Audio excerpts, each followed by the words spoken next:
This month's movie recap, June 2026, from worst to best, in just under 3 minutes.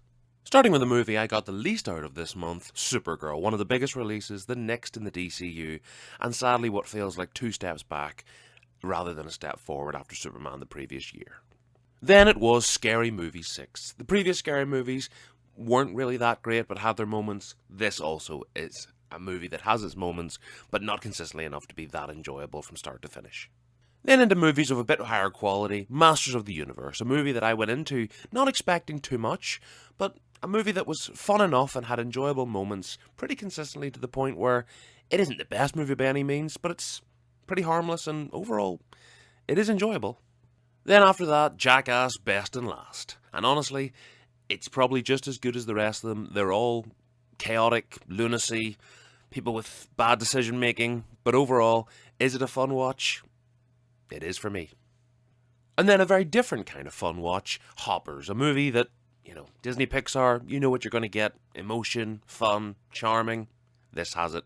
It isn't their absolute best, but it's a pretty safe and solid entry for Pixar. But for the best movies of the month, and talking about Pixar and their quality, Toy Story 5 is another absolute win on the Toy Story series.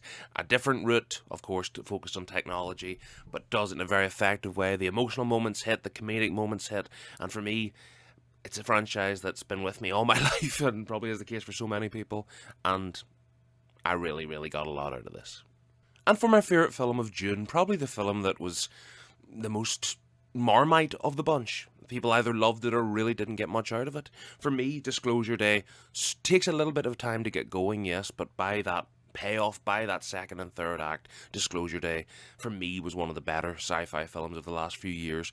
And honestly, I enjoyed it a hell of a lot more than most films of its nature in this last while. Steven Spielberg still has the sauce. He can still do it at a level better than most. He is the man, and Disclosure Day was my favourite film of June 2026.